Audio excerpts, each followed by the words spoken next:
अभी कुछ समय पहले एक मूवी आई थी कांतारा नाम की। उसमें दिखाया गया था कि उनके जो कुल देवता रहते हैं वो अपने कुल के किसी परिवार के पीढ़ी के आगे के सदस्य के शरीर में आते हैं। तो ये जो देवता आने वाली बातें रहती हैं, तो क्या ये सही में रहती? देवता क्या शरीर धारण करेंगे? भारत अभी उस फेस में है। फिर पुराने इतिहास में देखें तो राज्यों में भी हम लोग बटे हुए थे और कहीं न कहीं ये भी हमारे बाहर के लोगों के आकर उनके जीत जाने का एक बहुत बड़ा कारण है। इस समय दुनिया में विश्व प्रसिद्ध धीरेन्द्र कृष्ण जी, अब उनको भी कई लोग कहते हैं भूत बता देते हैं, भविष्य बता देते हैं और बता भी देते हैं, इसमें कोई संदेह नहीं है। जब भगवान श्री कृष्ण अपनी पूरी लीला को कंप्लीट करते हुए वापस वैकुंठ को पधारे, उसके बाद जब उनके शरीर का अंतिम संस्कार हुआ तो कहते हैं उनके शरीर का एक अंग जला नहीं था और वो था हृदय। तो वो आज की डेट में कहाँ है और ऐसा क्यों हुआ था? दो कृष्ण है, एक है मथुरा के कृष्ण, एक है वृंदावन के कृष्ण। तो जब वसुदेव जी लेकर के आए तो दोनों कृष्ण एक कृष्ण हो गए। एक द्वारकाधीश है जो अपने गुजरात में है, जहाँ लोग दर्शन करने जाते हैं और वहीं कहा जाता है कि भगवान श्री कृष्ण की एक द्वारका है जो आज समुद्र तल के नीचे है। तो मतलब फिर रियल द्वारका कहाँ पे है? ठाकुर जी तो सदा ही प्रसन्न रहते हैं, पर सही बात यह है कि जो प्रसन्न रहते हैं उनको वो प्रसन्न दिखते हैं और जो बेचारे खुद ही रोते रहते हैं वो ठाकुर जी कहाँ उनको प्रसन्न दिखेंगे। पहला पॉडकास्ट होगा जिसमें 8 सखी होंगे, माता पिता जन्म तिथि गाम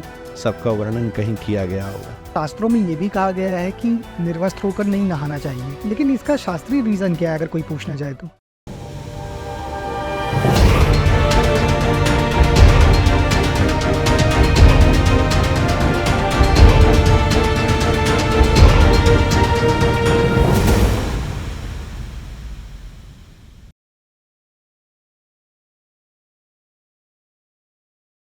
महाराज जी बहुत बहुत नमस्कार और स्वागत है आपका मिस्टिक इनसाइट्स में।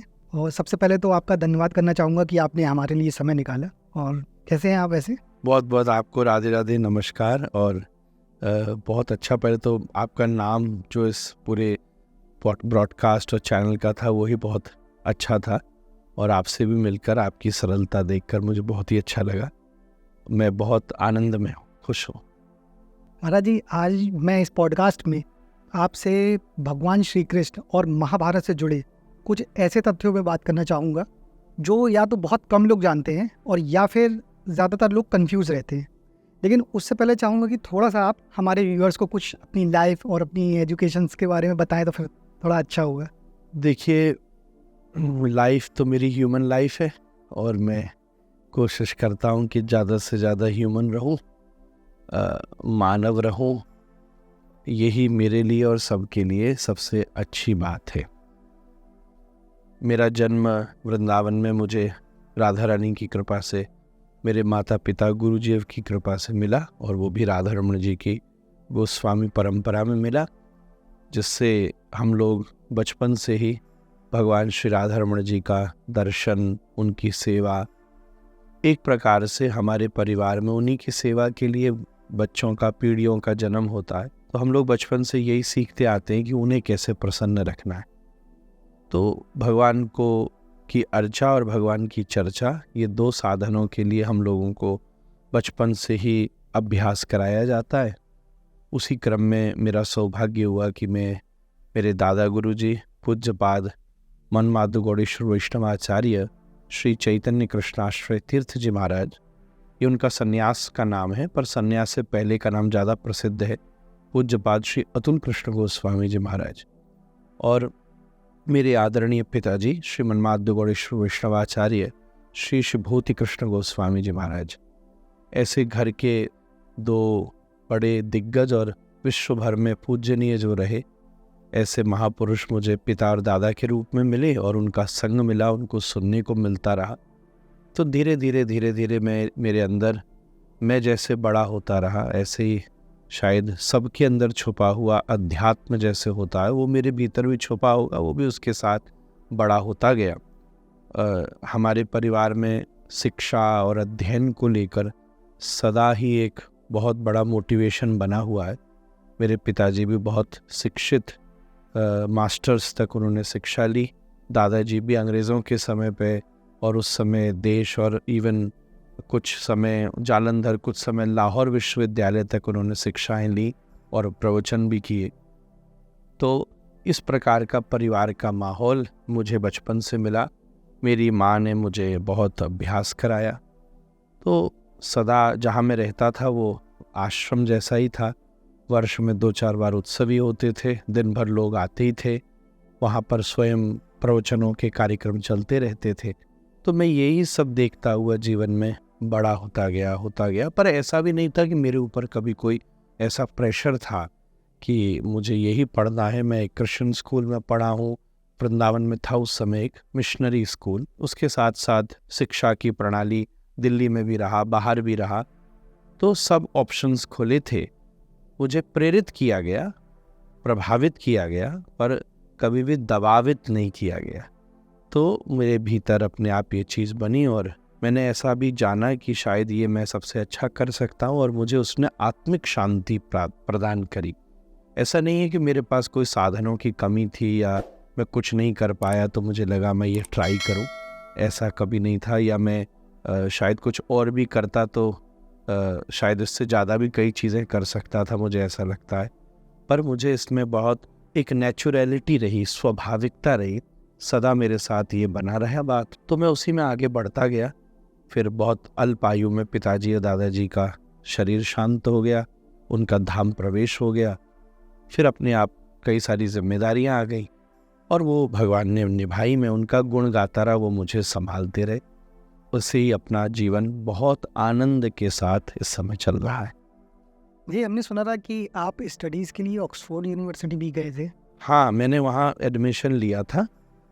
तो ऐसा मेरा प्रयास था, मैं पहले इस पर स्पष्टीकृत कर चुका हूँ कि जब मैं दिल्ली पढ़ लिया तो मेरे पिताजी की इच्छा थी, तो मैं वहाँ कॉवेंट्री में रहा था और मैंने ऑक्सफोर्ड विश्वविद्यालय में प्रिपरेशन का एक कोर्स किया था, जिससे वहाँ एडमिशन भी मिलता है। तो लगभग 6 महीने था और फिर मुझे ऑक्सफोर्ड हिंदू स्टडी सेंटर के अंतर्गत एनरोलमेंट करना था। तो वो सब जब प्रक्रिया शुरू हुई तो फिर अचानक, जैसा मैंने अभी कहा, कि मेरे यहाँ थोड़ी सी विपत्ति आ गई, मेरे को वापस आना पड़ा। तो मैं वो अपनी डिग्री तो वहाँ पूरी नहीं कर सका, पर मुझे फिर यहाँ एक डिस्टेंस जैसा कोर्स मैं ऑनलाइन उस समय कर पाया, जिसका कोई इतना एज सच महत्व नहीं है।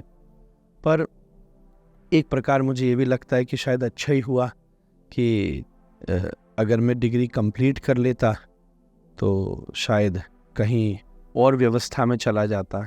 शायद नहीं हो सकी तो कई बार ऑक्सफोर्ड में पढ़ने पढ़ाने वाले भी मुझे सुनने आ जाते हैं। तो ये भगवान की कृपा ही है, हर चीज़ आपके हित के लिए ही होती है। पर मुझे वहाँ रहकर एक विश्व को समझने का अवसर बना। आज की एकेडमिक प्रक्रिया में एक युवा, एक व्यक्ति, हम और आप सब किस प्रकार ट्रेन होते हैं, और फिर साथ में मुझे घर में जो एक पुरातन पद्धति मिली, तो मैं दोनों चीज़ को एक पुल की तरह बना सका, जिसने मेरे भीतर ये अनुभव दिया कि मैं अगर अपनी बातों को इस लहजे में परोसूं तो शायद ये व्यक्ति के लिए ज़्यादा अपीलिंग और अप्रिशिएटिंग हो सकती है। तो वही शायद मेरे पिताजी का मुख्य उद्देश्य भी था वहाँ भेजने का, और वो किसी हद तक उस हिसाब से पूरा हो सके। ओके, तो एक चीज़ ये थी कि आप शुरू से एक बहुत अच्छी फैमिली से थे, और नो डाउट आप हायर स्टडीज़, आपकी एजुकेशन भी बहुत अच्छी हुई है, और आपने एक स्पिरिचुअल कल्चर भी देखा अपनी फैमिली में। और वहीं दूसरी ओर देखा जाए तो आप एक प्रकार से फॉरेन भी होके आए, तो आपने ये जो बाहर का कल्चर, एनवायरनमेंट, जो वहाँ की लाइफस्टाइल देखी, और यहाँ तो ऑलरेडी आप देख ही रहे थे। तो बहुत से लोगों को लगता है कि मतलब फॉरेन ही सब कुछ है, वहाँ जाना चाहिए, वहाँ का हायर स्टैंडर्ड है। तो इसमें थोड़ा सा आप बता सकते हैं उन लोगों के लिए कि मतलब किस तरह से हम दोनों जगह की लाइफस्टाइल को बाइफरकेट कर सकते हैं, कैसे देख सकते हैं? अगर हम पॉजिटिविटी खोजना चाहें तो फिर कैसे, क्या चीज़ देखी जा सकती है? ज़रूरी नहीं कि वहीं सब कुछ अच्छा है। ऐसा है कि वहाँ बाहर का बहुत कुछ अच्छा है, यहाँ अंदर का बहुत कुछ अच्छा है। भारत में इतने ग्रंथ, इतने विचारक पैदा हुए हैं, शायद विश्व की जनसंख्या भी इतनी नहीं होगी, पर भारत के इतिहास को टटोला जाए तो उनके पास ऊपर के फल फूल बहुत अच्छे हैं, भारत के पास जड़ें बहुत मजबूत हैं। तो और यही आज के समय हो भी रहा है। देखा जाए तो पूरी दुनिया भारत की स्पिरिचुअलिटी को देख रही है, योग को देख रही है, आयुर्वेद को देख रही है, एस्ट्रोलॉजी को, स्पिरिचुअलिटी, सबको यहीं से खोज रही है, आधार तो यहीं खोज रही है। तो मैं ये सोचता हूँ, 2 शब्दों में कहूँ, दुनिया के पास प्रस्तुति अच्छी है, भारत के पास स्तुति अच्छी है। तो स्तुति और प्रस्तुति ये दोनों मिल जाएंगी तो पूरी दुनिया का ही उत्थान होगा, ये मैंने समझा। तो वहाँ एक प्रकार से कई एटिकेट्स, एथिक्स बहुत अच्छे स्तर पर प्रतीत होते हैं। कई चीज़ों में वो बहुत आगे आ गए हैं एक मैच्योरिटी के लेवल पर। किसी ज़माने में वर्ल्ड वॉर 2 के समय पूरा यूरोप आपस में युद्ध करता था, पर वो एक इस मैच्योरिटी तक आ गए कि अब उन्होंने EU बना लिया। एक प्रकार से अब इंटरनल बाउंड्रीज ख़त्म कर ली, एक मैच्योरिटी आ गई यूरोप में भी अगर हम विचार करें। किसी ज़माने में अमेरिका में बहुत स्टेट्स में बटा हुआ था, अल्टीमेटली वो पूरा एक ही जंक्शन बन गया। तो ऐसी मैच्योरिटी एक नेशन के डेवलपमेंट के लिए बहुत अच्छी होती है। भारत अभी उस फेस में है, फिर भी कहीं ना कहीं ये मध्य प्रदेशी है, ये उत्तर प्रदेशी है, ये गुजरात है। पुराने इतिहास में देखें तो राज्यों में भी हम लोग बटे हुए थे, और कहीं ना कहीं ये भी हमारे भी यहाँ होने वाले बाहर के लोगों के आकर उनके जीत जाने का एक बहुत बड़ा कारण है। अगर हम इतिहास में देखें तो पहले हम राज्यों में बटे थे, मतलब राजाओं में बटे हुए थे, कहीं ना कहीं फिर भाषाएं भी अंतर हैं। तो पूरे यूरोप को आप देखें तो वहाँ भी इटालियन, फ्रेंच, जर्मन भाषाएं अलग हैं, कल्चर अलग है, फिर भी वो समय के साथ इस तरीके से मैच्योर हो गए। भारत भी उस फेस में है, पर बीइंग भारतीय, जो गुजराती, मारवाड़ी, गढ़वाली, आसामी, इन सब से ऊपर एक जो भारतीय होने की प्रतिभा है, वो हम ऐसे स्थानों से सीख सकते हैं जहाँ उन्होंने अपनी भाषा की, बाउंड्रीज की, भोजन की, पहनावे की चीज़ों से ऊपर उठ के एक कॉन्टिनेंट को बड़ा किया, एक देश को बड़ा माना अमेरिका ने जैसे। वहीं दूसरी तरफ भारत के पास जो विचार की पवित्रता है, हमारे यहाँ हर चीज़ में छुपे हुए भगवान को खोजने की सामर्थ्य है, हमारे यहाँ परिवार का जो एक विचार है, जिसको पूरी दुनिया ने कोविड के समय देखा कि हम लोग कैसे भारतीय परिवार, भारतीय लोग खास कैसे फैमिली को क्रिएट करते हैं, परिवार के साथ रहना पसंद करते हैं, और वो विपत्ति के समय कितना बड़ा वरदान हो सकती है। इवन इस देश में भी कई लोग थे जो अकेले रह रहे थे, और कई लोग थे जो कि कई भाई एक साथ रहते थे। उनके लिए तो कोविड का समय अमृत का काल हो गया था कि परिवार के साथ समय बिताया गया। तो ये सब चीज़ें भारत के पास ऐसी हैं। संस्कार जिसको हम कहते हैं, भारत कहता है सर्वे भवन्तु सुखिनः की बात, भारत कहता है परहित सरिस धर्म नहीं भाई, भारत कहता है एकम सद्विप्रा बहुधा वदन्ति, भारत कहता है कि वही उदार चरिता नाम तु वसुधैव कुटुम्ब, भारत कहता है यत्र नार्यस्तु पूज्यन्ते रमन्ते तत्र देवता। ये जो भारत के स्लोगन्स हैं, ये दुनिया को बहुत विकसित कर सकते हैं। तो ये एक बहुत अच्छा मिक्स है। हमारे पास अंदर का बहुत कुछ है, उनके पास बाहर का बहुत कुछ है, और ये सब चीज़ जब मिल जाती हैं तो पूरा विश्व, ये बात, ये शब्द शास्त्र का चरितार्थ होता है कि वसुधैव कुटुम्बकम। ओके, जैसा कि मैं जानता हूँ कि आप राधा रमण जी के गोस्वामी हैं, तो मैंने बहुत सी चीज़ सुनी है वहाँ पे राधा रमण जी के बारे में। तो एक चीज़ मैं आपसे जानने के लिए बहुत मतलब इंटरेस्टेड था कि मैंने सुना है कि जब कोई दर्शन करने आता है राधा रमण जी के, तो कई बार राधा रमण जी उन्हें मुस्कुराते हुए दिखते हैं, उनके कुछ लोगों को दांत भी दिखाई देते हैं। तो ये दृश्य कैसा होता है, और आखिर ये किसको दिखाई देते हैं? क्या सबको दिखाई देते हैं, या जैसा वो चाहते हैं जिसको उसी को ऐसा लीला दिखाते हैं? देखो, भगवान के संदर्भ में शास्त्रों ने कहा है कि जैसा वो चाहते हैं वैसा ही होता है। अब बात यह है कि भगवान जो चाहते हैं वो होता है, पर भगवान कब चाहते हैं? जब वो ये देखते हैं कि कोई चाहने वाला उन्हें आगे देख रहा है। तो इसलिए मुझे तो ऐसा लगता है कि जब कोई पवित्र व्यक्ति सामने आकर खड़ा होता है तो पवित्रता भगवान को प्रसन्नता देती है। मूलभूत रूप से दो ही चीज़ों से भगवान प्रसन्न होते हैं, एक प्रपन्नता और एक प्रसन्नता। सामने वाला व्यक्ति जब प्रपन्न हो जाता है तो श्री कृष्ण प्रसन्न हो जाता है। प्रपन्न शब्द का अर्थ होता है शरणागत हो जाता है। मुझे ऐसा लगता है कि जब भगवान से कोई कुछ मांगने नहीं आता, जब आप भगवान से मांगने आते हैं तब भगवान का दर्शन करते समय भी वस्तु का चिंतन करते हैं, तब भगवान कभी प्रसन्न नहीं होते। पर जब भगवान के सामने केवल भगवान के लिए आते हैं तब व्यक्ति भगवान का चिंतन करते हैं, और तब ठाकुर जी प्रसन्न होकर उसको देखते हैं। दूसरी बात है, राधा रमण जी की जैसा तो ठाकुर पूरे ब्रह्मांड में कोई नहीं है। निश्चित रूप से ऐसा नहीं है कि वो कभी दुखी होते हैं, प्रसन्न तो वो सदा ही रहते हैं। मुस्कुराते तो वो सदा प्रसन्न माधव, शास्त्र का सदा प्रसन्न राघव, शास्त्र का शब्द है। ठाकुर जी तो सदा ही प्रसन्न रहते हैं। पर सही बात यह है कि जो प्रसन्न रहते हैं उनको वो प्रसन्न दिखते हैं। जाकी रही भावना जैसी, प्रभु मूरत देखी तिह तैसी। जो भगवान के सामने प्रसन्न होकर आते हैं, ठाकुर जी को खूब प्रसन्न देखते हैं। पर जो बेचारे खुद ही रोते रहते हैं, वो ठाकुर जी को कहाँ उनको प्रसन्न देखेंगे। और ये सार की बात भी है, आपके दरवाजे पे कोई रोता है और आप हंस के देखो, ये सभ्य व्यक्ति का आचरण नहीं है। इसलिए जो जीवन में आनंदित रहते हैं, श्री ठाकुर जी उनको देखकर आनंदित। और आपने पूछा ये अनुभव कैसा होता है, तो ये अनुभव बड़ा गजब का होता है। हम लोग भक्त आपस में जब कई लोग दर्शन करने जाते हैं तो फिर बात करते हैं, भाई आज ठाकुर जी के एक दांत दिख रहे हैं, कि तो दिख रहे हैं कि ना दिख रहे भैया, तो आज तो दर्शन भाई, तो भाई कैसे। एक प्रकार से हम जैसे कोई सेवक होता है ना, तो वो भगवान स्वामी के रिएक्शन से अपनी सेवा की प्रधानता का अनुभव करता है। तो कई लोग दर्शन करने जाते हैं जब संग में, तो पूछ लेते हैं, हाँ भाई तो कैसे दर्शन भाई, कोई तो दिखी ठाकुर जी की प्रसन्नता, मोह तो ऐसी दिखी, मोह तो इतनी दिखी, मोह तो ऐसी। इसका मतलब हम इसमें सेल्फ विचार कर पाते हैं कि आज ठाकुर जी हम सब प्रसन्न हैं कि नहीं है। इतना भाव सबकी भक्ति को उत्साहित करता है। तो जिसको प्रसन्न नहीं दिखते उसके मन में विचार होता है कि मैं और अच्छे अच्छे काम करूं जिससे ठाकुर जी प्रसन्न दिखें।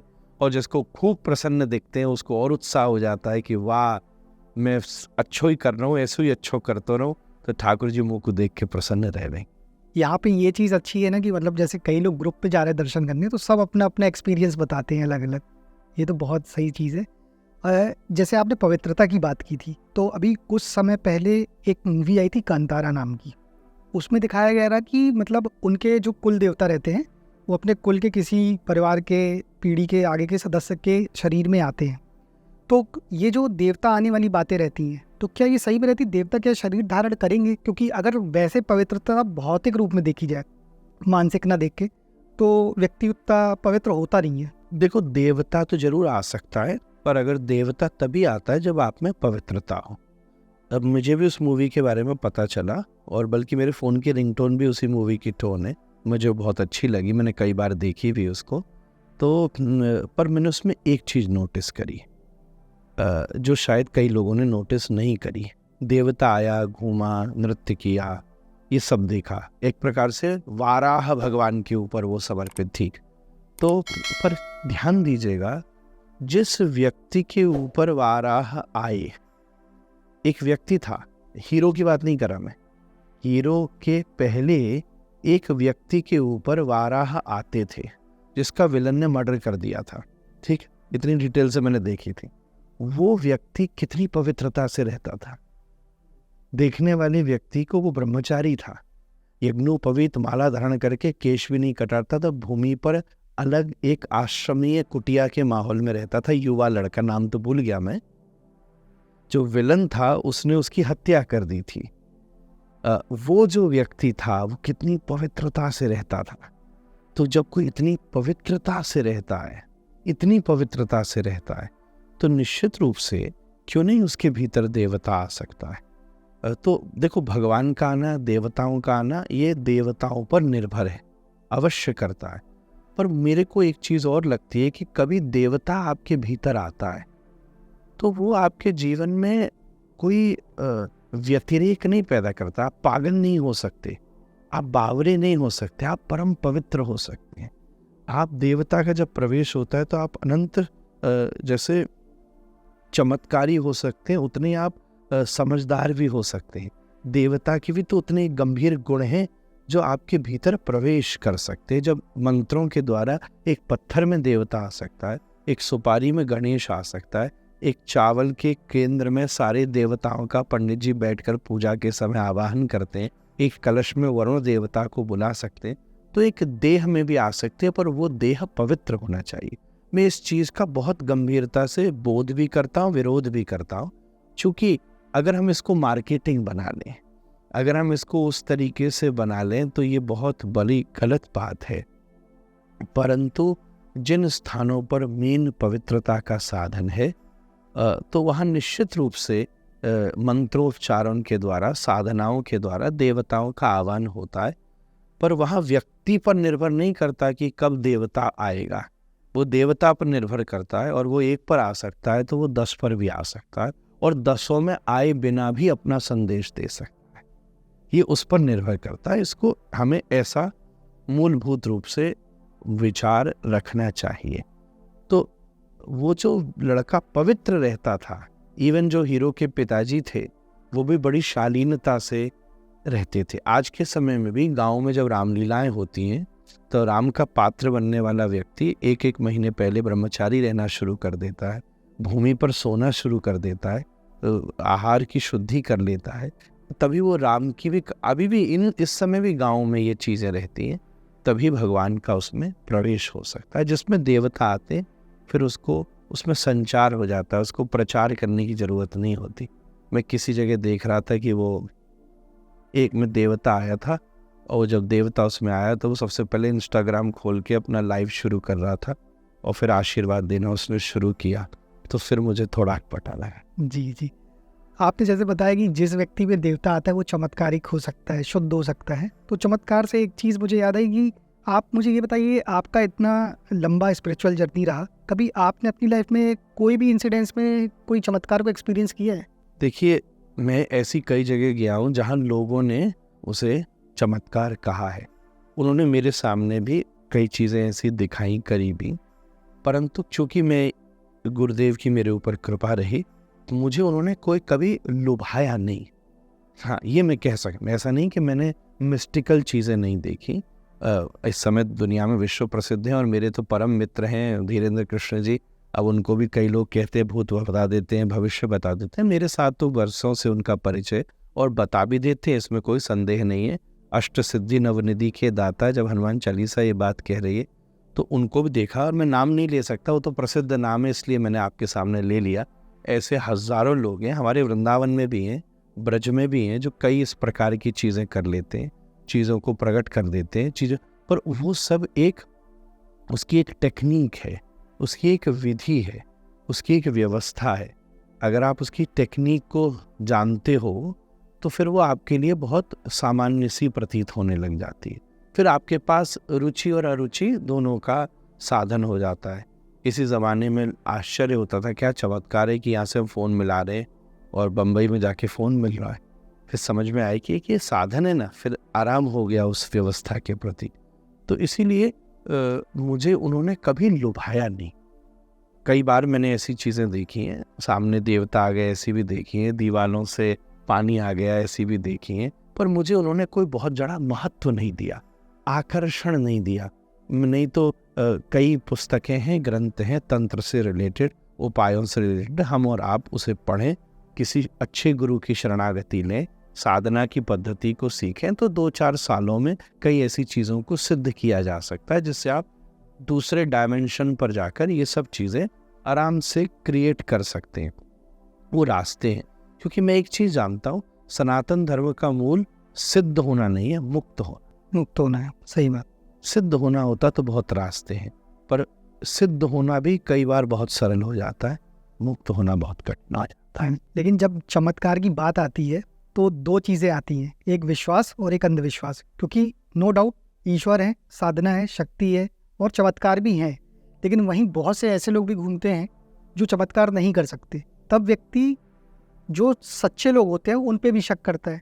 तो यहाँ पे मैं ये जानना चाहूँगा कि ये जो एक बारीक सी लाइन होती है विश्वास और अंधविश्वास के बीच, तो कोई भी अगर एक नॉर्मल व्यक्ति है तो उसको कैसे एनालाइज कर सके कि मैं किस ओर खड़ा हूँ, इधर विश्वास की ओर कि अंधविश्वास की?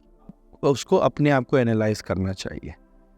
उसके स्वयं के अंदर शॉर्टकट ढूंढने की इच्छा है, उसके स्वयं के अंदर जल्दी से मेरी कामना को, वो परिश्रम नहीं करना चाहता, अपनी कामनाएं पूरी कराना चाहता है।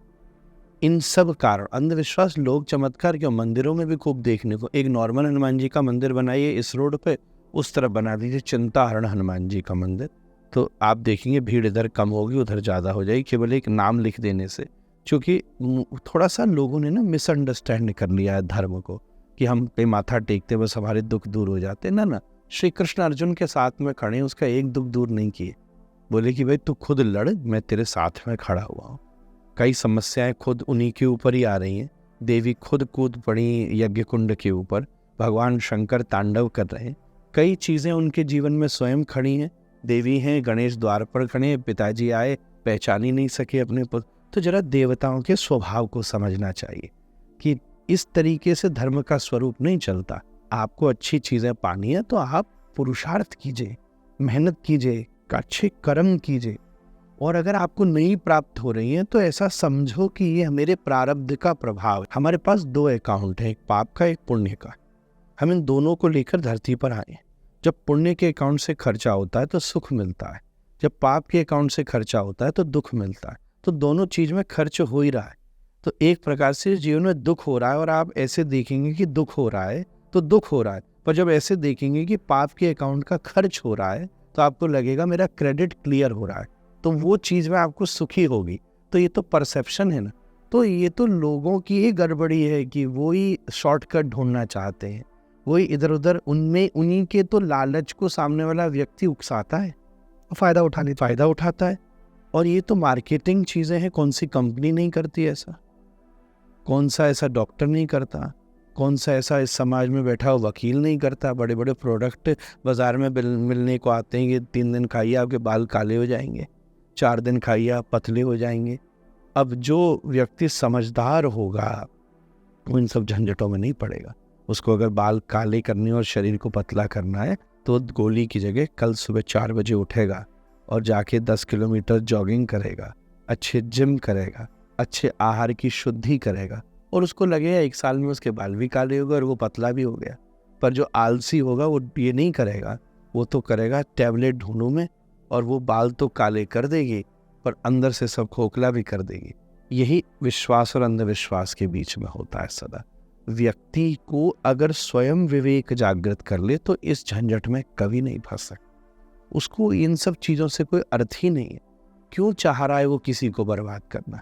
ऐसी चीजों में जाके क्या होता है? देखो, सामने वाला व्यक्ति अगर आपका भूत बता देता है तो क्या आप अपना भूत नहीं जानते? एक छोटा बच्चा बैठा है, इससे बड़ा आपका कोई भूत नहीं है, और एक बूढ़ा बैठा है, इससे बड़ा आपका कोई भविष्य नहीं। 4 भविष्य बता भी दिए जाए, आपने 5 उपाय कर भी लिए, ये सब भी डेस्टाइन्ड ही था कि आपको एक व्यक्ति से मिलना था जो आपको 4 उपाय बताता, और वो उपाय भी आपका कर्म ही था, उसके द्वारा हमें इतना बड़ा पुण्य लाभ प्राप्त हो गया। तो ऐसे नहीं। एक मूल की बात में और कहूँ, विश्वास और अंधविश्वास में अंतर करना हो, ऐसी जगह आप जाइए, आपको कोई उपाय बताता हो, जरूर कर लीजिए। बस इतना खोज लीजिए कि उस उपाय में परोपकार छिपा हो। जी। अगर आपके उपाय में परोपकार छिपा हुआ है तो बस फिर आप चिंता ही मत करिए, आपके जीवन में सदा सदा सदा सदा आनंद होता रहेगा, सदा आनंद होता। एक बार ऐसा हुआ कि एक बहुत दूर से किसान एक संत के पास आया और कहा मेरे यहाँ अकाल पड़ रहा है, तो मैं क्या करूं? तो संत ने कहा एक काम कर कि यहाँ पर एक कुआं खोद मेरे आश्रम में। तो उसने कहा अकाल तो वहाँ पड़ रहा है, यहाँ क्यों कुआं खोदो? तो खैर संत ने आज्ञा दी तो उसने कुआं खोदा और देखा थोड़े दिन बाद उसके यहाँ का अकाल दूर हो गया। तो उसने आके संत को प्रणाम किया और प्रचलन शुरू हो गया कि आओ संत के आश्रम में कुआं खोदो और अकाल दूर होता है। थोड़े दिन बाद जब हदी होने लगी तो संत ने रोका। तो किसान बोला कि आपने तो मुझे ये उपाय बताया था कि कुआं खोदो। बोले नहीं, कुआं खोदने से तेरे यहाँ बारिश नहीं हुई, बल्कि जब तूने मेरे आश्रम में कुआं खोदा तो जो लोग मुझसे मिलने आते थे उस कुएं से पानी निकाल करके पीते थे, पी के इतने लंबा सफ़र करके जो उनको तसल्ली मिलती थी उससे वो दुआ देते थे कि भैया तेने में सफ़र करके आया, जिसने ये प्याऊ कुआं बनाया है भगवान उसका भला करे। और उन इतने लोगों की प्रार्थना तुझे लग गई और तेरे गांव में बारिश शुरू हो गई। सार की बात इतनी सी है। इसलिए तुलसीदास जी ने लिखा है, परहित सरिस धर्म नहीं भाई, पर पीड़ा सम नहीं अधमाई। अंधविश्वास और विश्वास का दायरा यही है कि अगर आपके द्वारा कहीं कोई परोपकार का काम कराया जा रहा हो, समाज हित का काम कराया जा रहा हो, प्याऊ हो गई, अन्न क्षेत्र हो गए, भवन हो गए, किसी गरीब की विवाह हो गए, कोई सहायता हो गई, ऐसे कोई भी परोपकार जो समाज के का उत्थान करते हो, कोई काम कराता हो, तो हमें आंख बंद करके ये काम करने चाहिए। परंतु कहीं हल्का सा स्वार्थ दिखने लग जाए तो सावधान हो जाना चाहिए। इतनी रेखा आपको बहुत जगह बचा सकती। जी। अच्छा, जैसे अब हम लोग थोड़ा सा भगवान श्री कृष्ण की ओर आते हैं, तो भगवान श्री कृष्ण का भी जीवन ऐसा रहा कि भगवान ने अपने मानव अवतार में अलग अलग रूप में अलग अलग कार्य किए अलग अलग समय में। अगर हम भगवान श्री कृष्ण का ये जो मानव अवतार है इसको अगर समझने की कोशिश करें कि भगवान श्री कृष्ण कौन है, तो फिर कैसे समझा जाए इनको? पहली बात तो मैं आपके प्रश्न को सुधारूंगा। भगवान श्री कृष्ण का मानव अवतार नहीं है, भगवान श्री कृष्ण का तो पूर्ण अवतार है। हाँ, ऐसा वाल्मीकि रामायण आदि में संकेत है कि प्रभु श्री राम नर रूप में प्रकट हुए हैं, या नर नारायण एक स्वतंत्र भगवान का अवतार भी है। पर श्री कृष्ण तो, अगर हम नर नारायण की जोड़ी हुई अर्जुन और कृष्ण को कहें तो अर्जुन नर है और श्री कृष्ण नारायण है। तो श्री कृष्ण का मानव अवतार नहीं है, क्योंकि वैसे भी एक मानव वो कर ही नहीं सकता कि आप साथ को उसको पहाड़ उठाओगे कि 100 फण के कालिया नाग पर नाचोगे। इसलिए हमें ये तो नहीं कहना चाहिए कि वो मानव का अवतार। इसलिए कई लोगों ने कहा है कि जो श्री राम ने किया है वो करना चाहिए, और जो श्री कृष्ण ने कहा है वो हमें करना चाहिए। तो ये 2 चीज़ें हमें समझने वाली हैं। फिर भी अगर आपने ये पूछा कि भगवान श्री कृष्ण की संपूर्ण लीलाओं में ऐसी क्या श्रेष्ठ बात है जो हम सब अपने जीवन में उतार सकते हैं, तो श्री कृष्ण की संपूर्ण लीला में एक चीज हमने देखी है, और वो ये चीज है कि भगवान श्री कृष्ण ने अपने जीवन में प्रेम को सबसे ऊपर रखा। प्रेम से ऊपर कुछ उन्होंने नहीं देखा, सत्य से ऊपर उन्होंने कभी कुछ नहीं देखा। तो अपनी लाइफ में ऐसे प्रिंसिपल को डिसाइड करना चाहिए। हम स्वार्थ के ऊपर कभी कुछ नहीं देखते, उसके लिए कई बार परिवार को भी कॉम्प्रोमाइज करने को, व्यापार को भी तैयार, धर्म को भी छोड़ देते हैं, ईमानदारी को भी छोड़ देते हैं। भगवान श्री कृष्ण ने अर्जुन को कहा, अब तेरे परिवार वाले सामने नहीं है, बात दूसरी है, ये युद्ध धर्म का है, कर्तव्य की तरह तुझे युद्ध करना पड़ेगा। और दूसरी बात, चाहे कितने भी बड़े राजा बन गए हो, पर जब सुदामा द्वार के ऊपर आता है तो कृष्ण चरणों में बैठ जाते हैं और उसे ऊपर बिठा लेते हैं। प्रेम के सामने श्री कृष्ण कुछ भी नहीं देखते, कई बार धर्म भी नहीं देखते। इसलिए हम अगर अपने जीवन को ज़्यादा से ज़्यादा प्रेम से भर लें, प्रेम शब्द कहते ही आज की दुनिया में नॉर्मली आदमी को केवल एक ही चीज़ दिमाग में आती है, लड़की और लड़के का संबंध। पर प्रेम इतना ओछा नहीं है। प्रेम उदारता का नाम है, प्रेम अकारण प्रसन्नता का नाम है, प्रेम स्वतंत्रता का नाम है। मेरे पिताजी कहते आए और मैं बचपन से कहता हूँ, प्रेम तो परफ्यूम की तरह होता। आप परफ्यूम कभी किसी के लिए लगाते हैं या कभी बिना किसी के लिए भी लगाते हैं, पर हर आदमी उसकी खुशबू सूंघ लेता है। ऐसे ही प्रेम का परफ्यूम लगा के चलिए और जहाँ से गुजर जाइए वहीं उसकी खुशबू फैल जाए। ये श्री कृष्ण की लीला वृंदावन से लेकर द्वारिका तक चलती है। कई चीज़ें कम होती हैं, ज़्यादा होती हैं, पर प्रेम ऐसा है जो सदा उनकी लीला में ऊपर तक रहता है। जी। तो जैसे कि अगर देखा जाए बच्चों की रिस्पॉन्सिबिलिटी अपने माता पिता के प्रति होती है, तो फिर भगवान श्री कृष्ण, बहुत से लोग ये सोचते हैं, उनके मन में सवाल रहता है कि फिर वो नंद बाबा और माँ यशोदा को छोड़ के गए क्यों? देखिए, रिस्पॉन्सिबिलिटी क्या संग रहने से ही निभाई जाती है? श्री कृष्ण चले गए, इसलिए आज हम नंद और यशोदा की बात भी कर रहे हैं यहाँ। शायद हजारों साल बाद नंदलाल चाहे कहीं भी चले जाएं, पर बात तो यशोदा के लाल की होती है, नंद लाल की ही होती है। तो श्री कृष्ण ने एक भी बार ऐसा नहीं हुआ कि रिस्पॉन्सिबिलिटी छोड़ी हो। कह कर गए थे, माँ तू कभी दिल से मुझे पुकारेगी तो शायद मेरे कृष्ण नाम का 9 अक्षर बाद में आएगा, मैं तेरे सामने खड़ा रहूंगा जब आपको मेरी आवश्यकता हो। तो आज हम कई लोग अपने फैमिलीज में अपने बच्चों की प्रोग्रेस के लिए उनको देश में, आउट ऑफ इंडिया भी, मैं और आप स्वयं भी सफ़र करते रहते हैं। इससे दूर रह करके भी कोई परिवार की रिस्पॉन्सिबिलिटी नहीं निभा रहा हो, ऐसा कभी नहीं हो सकता। श्री कृष्ण समय समय पर यज्ञ हुआ कुरुक्षेत्र में, तब सारे व्रजवासियों को श्री कृष्ण ने निमंत्रित किया। स्वयं जाकर के नंद यशोदा से भगवान श्री कृष्ण मिले, बीच में उद्धव को भेजा, बीच में दूतों को भेजते हुए श्री कृष्ण बार बार पूछते रहे। तो ऐसा नहीं है कि भगवान श्री कृष्ण ने अपने दायित्व को पूरा किया। और एक और बात है कि हम भगवदीय लीला और मानवीय मूल्य, हमको रेलेवेंस खोजना चाहिए सदा। हम माता पिता की रिस्पॉन्सिबिलिटी वाला अगर एग्जाम्पल चाहते हो तो हमें कृष्ण यशोदा नहीं का दृष्टांत नहीं है, हमारे पास और प्रकार के हजारों दृष्टांत हैं जिसका हम अवलोकन कर सकते हैं। तो इसीलिए श्री कृष्ण सदा नंद यशोदा के पास रहे हैं ये बात नहीं है, पर सदा उनके जो भी उनके मन में भावनाएं हैं उसको सदा पूर्ति करते हैं। इसको मैं इसलिए भी कह रहा हूं कि हम ब्रजवासी मानते हैं कि कृष्ण भी दो हैं। एक गुप्त बात आपको बताऊं, क्योंकि मानवीय लीला तो है नहीं, ये तो भगवदीय लीला है। कृष्ण भी दो हैं। ऐसा भी शास्त्र में वर्णन आया है कि भाई यशोदा के यहाँ भी तो कोई बच्चे की भूमिका होगी ना, ऐसे थोड़ी ना कि बस रात में कोई बालक बन गया। तो उसका गर्ग संहिता आदियों में विस्तार से वर्णन आया है कि कैसे शांडिल्य ऋषि ने नंद बाबा को यज्ञ कराया। 1 वर्ष यशोदा मैया भी गर्भवती थी और इधर वसुदेव 100, वसुदेव जी के यहाँ भी लाला हुआ और नंद के यहाँ भी जोड़ा हुआ। तभी शब्द आया नंदस्त्वात्मज उत्पन्ने, नंद तुम्हारा आत्मज।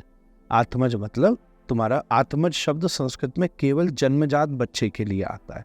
तो 2 बालक पैदा हुए, 2 कृष्ण हैं, एक है मथुरा के कृष्ण, एक है वृंदावन के कृष्ण। तो जब वसुदेव जी लेकर के आए तो दोनों कृष्ण एक कृष्ण हो गए। अब आप बोलो ऐसा कैसे हो सकता है? तो भाई आज विज्ञान के पास इतने साधन नहीं होंगे, इसलिए वो इसको माइथोलॉजी कह देंगे, पर ये भगवान की लीला है। कर्तुम अकर्तुम अन्यथा कर्तुम समर्थ, सब करने में समर्थवान है। आज उन्होंने दो तन बिल्कुल एक जैसे हो। फिर जब मथुरा गए तो ऐसी घटना आती है कि जब अक्रूर जी स्नान कर रहे थे अक्रूर घाट पर, तब उन्हें फिर से 2 कृष्ण दिखे। भागवत जी में ही वर्णन है, एक यमुना जी में नहाते समय अंदर चतुर्भुज और एक रथ पर बैठे हुए थे।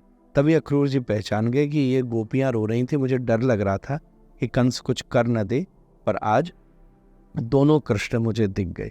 तो ये ब्रजवासी हमारी, क्योंकि श्री कृष्ण ने भागवत जी में कहा है कि मैं वृंदावन को छोड़कर एक कदम बाहर नहीं रखता। तो ऐसा कैसे हो? तो ये भावना है कि एक रूप से तो श्री कृष्ण मथुरा द्वारिका जाते और एक रूप से हमारे ठाकुर जी सदा ब्रज में विराजते हैं। कभी उन्होंने ब्रज को एक क्षण के लिए भी नहीं बिसारा, यहीं सदा विराजमान रहते हैं। अब ये सब भगवान श्री कृष्ण की अनंत लीलाएं हैं, एक साथ अनंत लीलाएं हैं। इसको अभी सामान्य विचारों में नहीं समझा जा सकता, पर इसलिए श्री नंद यशोदा के साथ जो उनके पुत्र कृष्ण हैं वो सदा रहे हैं। यही भाव, कभी नहीं गए जी।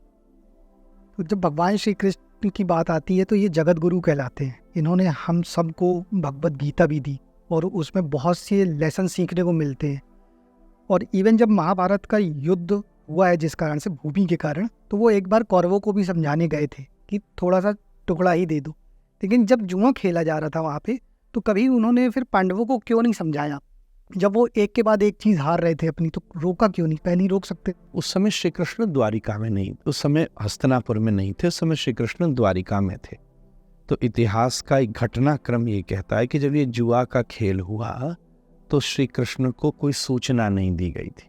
और भगवान का एक स्वभाव है कि वो जबरदस्ती किसी की लाइफ में इन्वॉल्व नहीं होते, यही उनकी भगवत्ता है। अगर हम सबकी लाइफ में जबरदस्ती इन्वॉल्व होना शुरू कर दें तो हम सबकी स्वतंत्रता ही समाप्त हो जाएगी। इसलिए भगवान मार्गदर्शन करते हैं, पर जबरदस्ती बीच में उंगली नहीं करते किसी की। तो पर जब द्रौपदी ने पुकारा तो फिर एक क्षण में छोड़ करके श्री कृष्ण ने उसको ऐसा वस्त्रों से घेर लिया कि 10 सहस्त्र गज बल घट्यो और घट्यो न 10 गज चीर। सबके सामने साड़ियों के अंबार लग गए द्रौपदी के। तो श्री कृष्ण उस समय वहाँ उपस्थित नहीं थे। दूसरी बात है कि अगर हम महाभारत के प्रसंग को अच्छे से पढ़ें तो ये जुआ खेलने की आज्ञा, जुआ क्या 64 खेला जा रहा था, 64 को जुआ में बदला गया। तो जुआ कब बदला जाता है? जब किसी भी खेल में कोई दांव पर चीज लगाई जाए। तो 64 को जुआ नहीं कहते, 64 तो एक खेल है। तो जुआ तो आज लोग क्रिकेट पे भी खेल लेते हैं। तो जुआ का अर्थ होता है जब कोई चीज दांव पर लगाई जाए। तो ये जो जुआ खेला गया, इसको खेलने की आज्ञा धृतराष्ट्र ने दी थी। तो एक जब राजा किसी निर्देश का पालन करता है तो उसका पालन सबको भोगा जाता है। और महाभारत के अंत में एक और बात आई है, इतना बड़ा पाप किया दुर्योधन ने कि द्रौपदी को बुलाया और पांडवों को वन में भेजा, पर आपको जानकर आश्चर्य होगा कि पूरा ये जुआ खेलने का जो परिणाम था, पाप था, वो दुर्योधन के माथे पे नहीं आया, वो किसी के माथे पे नहीं आया। वो किसके माथे पे आया? वो धृतराष्ट्र के माथे पे, क्योंकि उसके आज्ञा से यहाँ खेला जा रहा था और जैसे ही उसने आज्ञा दी तो वो रोक दिया गया। तो एक राज आज्ञा का पालन करते हुए दोनों सामने खेल रहे थे और खेलते खेलते बात अब इतनी आगे बढ़ गई कि दुर्योधन युधिष्ठिर भाई परिवार और सबके साथ द्रौपदी को भी दांव पर लगा देते, जो कि बहुत दुर्भाग्यपूर्ण घटना है। हमारे शास्त्र छुपाते नहीं हैं किसी की, उन्हें धर्म स्थापित करना, उन्हें व्यक्ति स्थापित नहीं करना। आज हम किसी की बायोग्राफी ऑटोबायोग्राफी लिखे तो ऐसी चीज़ों को छुपाना चाहेंगे, तो क्या महाभारत में ये चीज़ नहीं छुपाई जा सकती थी? जिसके लिए लोग आज हमारे सामने एक प्रश्न खड़ा कर रहे हैं, हम क्यों ज़बरदस्ती इनको लिखें सामने? पर बात समझिए, हम लोग स्वार्थी नहीं है कि किसी दूसरे धर्म की तरह 4 चीज़ें छुपा दी और 6 चीज़ें बढ़ा दी, क्योंकि यहाँ व्यक्ति स्टैब्लिश नहीं करना है, यहाँ तो धर्म को स्थापित करना है। इसीलिए युधिष्ठिर ने ये कृत्य किया और उसके लिए पूरी महाभारत में उसको कोई बहुत बढ़ा चढ़ा के नहीं कहा गया। और ऐसा कभी होता था ये भी नहीं है कि पहली बार एक ऐसी घटना घटी जिसको देखकर यहाँ वर्णन है महाभारत में कि प्रकृति अचंभित हो गई। घबरा गया धृतराष्ट्र बैठा हुआ। जब द्रौपदी के वस्त्र खींचने को शुरू हुए तो धरती कांपने लग गई थी, क्योंकि इससे पहले ऐसा कभी नहीं हुआ। तो एकदम आंधी तूफान चल पड़े, बिजली भूकंप आने लग गया, तो घबरा गया। जो ग्रंथ में लिखा मैं बता रहा हूँ, सीरियल की नहीं मालूम मुझे, तो घबरा गया। तब वो एकदम से बोला इन अपशगुनों को देखकर कि नहीं लगता है कोई देवीय प्रकोप है, इसलिए इस दाव को खारिज कर दिया जाए और द्रौपदी को यथा सम्मान छोड़ दिया जाए। तो ये प्रसंग ऐसा आता है, श्री कृष्ण को अगर पूछा जाता तो वो ये कभी नहीं होने दे सकते थे, पर जब द्रौपदी ने पुकारा तो श्री कृष्ण एक क्षण में खड़े हो गए। इससे भगवान के स्वभाव का पता चलता है, वो आपकी लाइफ में इन्वॉल्व नहीं होते। भजन का मतलब ही इतना सा होता है कि हम उनको मैक्सिमम इन्वॉल्व करें, और जब आप इन्वॉल्व करेंगे तो वो फिर आपके सामने खड़े। न मे भक्त्या प्रणश्यति। जी, महाभारत में तो एक और स्ट्रॉन्ग कैरेक्टर है बहुत, जिन्हें कर्ण कहा जाता है। ये बहुत ही मतलब कहना चाहिए शक्तिशाली और दानवीर भी थे, लेकिन इनके बारे में कहा जाता है कि इनका अंतिम संस्कार श्री कृष्ण जी की हाथ की हथेली में हुआ था। तो क्या ये सही है? नहीं, हथेली में हुआ था ये तो ऐसा तो कहीं नहीं लिखा है, परंतु उस समय जब कर्ण का शरीर शांत हुआ तब सभी लोग खड़े थे, श्री कृष्ण भी वहाँ खड़े थे और भगवान ने अपने सामने उसको कराया और उसके प्रति बहुत सद्भावना व्यक्त की, क्योंकि वो एक अच्छा श्रेष्ठ व्यक्ति था। और कहीं न कहीं एक प्रकार से द्रौपदी के प्रसंग में ही उससे ये बहुत बड़ी भूल हुई थी, जिसके कारण से आज उसके जीवन में भी ये परिणाम सामने आकर के खड़ा हुआ। अन्यथा कर्ण बहुत महान पात्र है और भगवान श्री कृष्ण ने उसका सदा सम्मान किया है। एक प्रसंग आता है, मैं लगे हाथ मुझे याद आ गया कर्ण का, तो मैं सुना देता हूँ कि एक बार श्री कृष्ण अर्जुन और कर्ण में युद्ध छिड़ा। तो जब युद्ध छिड़ा तो श्री कृष्ण जब कर्ण तीर मारता तो वाह वाह करते थे, जब अर्जुन तीर मारता तो कहते हैं हाँ ठीक है सो। तो अर्जुन को बड़ी गुस्सा आती, प्रभु वो तीर मार रहा है और मेरा रथ जा रहा है 10 फुट और आप कहते हो वाह, और जब मैं तीर मार रहा हूँ तो उसका रथ उछल के गिरता है 500 मीटर पीछे और आप कहते हो कि ओके। तो बोले भाई मेरे रथ के ऊपर, तेरे रथ के ऊपर पहले तो त्रिलोकी का भार लिए मैं बैठा हूँ और झंडे में हनुमान जी बैठे हैं, उसके बाद भी अगर उसने 10 फुट पीछे फेंक दिया तो इसका मतलब उसके तीर में कितनी ताकत होगी। तो भगवान तब अर्जुन एकदम गंभीर हो गया, हाँ सही बात। पर जब अर्जुन सदा कर्ण जब प्राण भी छोड़ रहा था उस समय भी भगवान ने, ऐसी एक कथा आती है कि सब हंस रहे थे, तो उस समय भगवान एक ब्राह्मण का वेश धारण करके, और ऐसी मैंने संतों से सुनी है कथा कि बोले देख के कर्ण को हो और जाने लगे। तो कर्ण बोला क्या बात है? बोले मैंने सुना कर्ण दानवीर है, तो मैं तो सोचता था मेरी कन्या का विवाह है, मुझे कुछ दिया जाएगा, अब तो तुझे ही सहायता की ज़रूरत है। तो उसने कहा ना जो जीवन भर में धर्म निभाता रहा वो इस समय कैसे छोड़ दूं? तो एक काम करो, मेरे ये 2 दांत स्वर्ण के हैं, ये निकाल के ले जाओ। तो वो बोले, मैं तू मर रहा है इस समय में ऐसा कैसे करूं? तो कर्ण खुद उल्टा हुआ और एक पत्थर के पास गया और जोर से सिर उठा के उस पत्थर पर मारने ही वाला था कि तुरंत उसको कोमल एहसास हुआ और उसने आँख खोल के देखा तो श्री कृष्ण नीचे हाथ लगाए बैठे थे। उस श्री कृष्ण ही उसके वेश में धरकर कर्ण के दानवीरता के विषय में बताने के लिए आए थे। तो वो व्यक्ति बहुत महान था। परिस्थितियों में कुसंगति का परिणाम है। कर्ण व्यक्ति अच्छा है, पर कर्ण से हमें क्या सीखना चाहिए कि बंधुओं, अपनी विपत्ति के समय में बुरे आदमी से सहायता मत लो, नहीं तो कर्ण जैसी परिस्थिति हो जाएगी। कर्ण बड़ी विपत्ति में था, जो भी हुआ वो उसके प्रारब्ध की वजह से ऐसी चीजें घट गईं। पर जब उसको महत्वाकांक्षा हुई, परशुराम जी को भी जब उसने तृप्त कर दिया युद्ध में, और जब वो सामने खड़ा हुआ लड़ने के लिए, तो एक तो अपनी विद्या कभी आप कंपटीशन में मत कभी एस्टेब्लिश करो, कुछ कंपटीशन के लिए मत सीखो, नहीं तो बर्बाद हो जाओगे। कर्ण के मन में अर्जुन के प्रति सदा से प्रतिस्पर्धा थी, इसलिए जब कंपटीशन हो रहा था तो वो भी आ गया कि मैं लड़ूंगा। अब कहा गया कि आपका तो कोई राज्य ही नहीं, आप तो राजा ही नहीं हो, यहाँ कैसे लड़ोगे? तो दुर्योधन ने राजा बना दिया। दूसरी परिस्थिति खड़ी हुई। तो पहली परिस्थिति, अगर आप प्रतिस्पर्धा में शिक्षा ले रहे हैं तो आपका डेवलपमेंट नहीं हो सकता, सदा आप सामने वाले के आदमी के बारे में सोचेंगे। दूसरी बात, आपने मुसीबत में गलत आदमी से सहायता ले ली तो जीवन भर वो आपको अपना एहसान जताता रहेगा और अपने एहसान की पूर्ति के लिए आपसे गलत काम कराता रहेगा।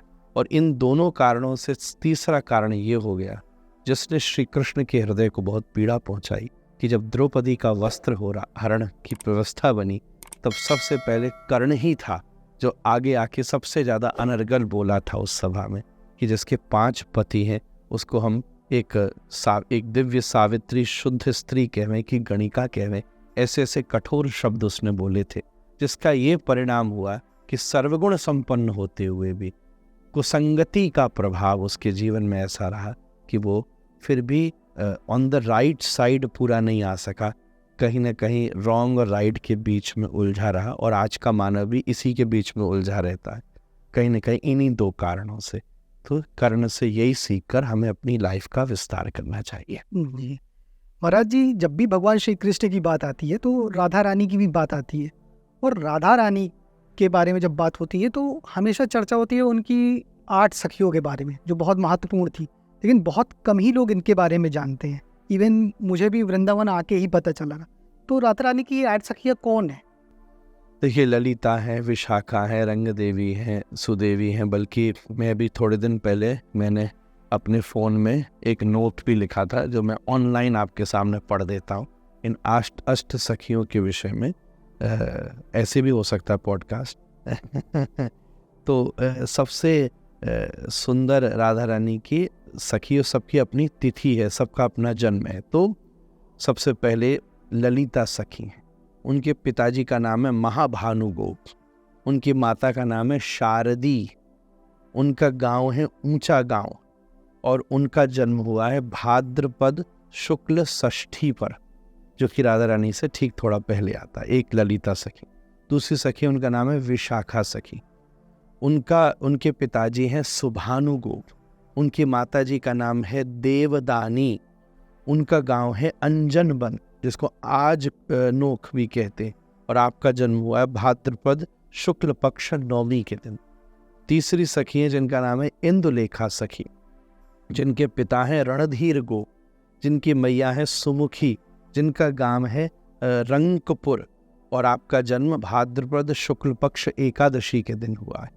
एक सखी है जिनका नाम है चंपक लता सखी, जो कि इनके पिता हैं मनुभूप, इनकी माता है सुकंठी, जिनका गांव है करहबन, और आपका जन्म हुआ है भाद्रपद शुक्ल पक्ष सप्तमी के दिन।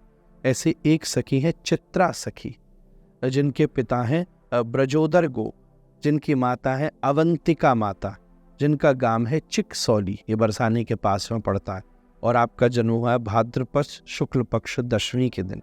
ऐसे एक सखी है, उनका नाम है तुंग विद्या सखी, जिनके पिता हैं अंगद गो, जिनकी मैया हैं ब्रह्मकरणी, जिनका गांव है कमाई गांव, और आपका जन्म भद्रपक्ष शुक्ल पक्ष पंचमी के दिन हुआ है। ऐसे एक सखी है, उनका नाम है रंग देवी, पिता है वीर भानु, माता है सूर्यवती, गांव है डाभरा, और जन्म हुआ है भाद्र शुक्ल त्रयोदशी के दिन।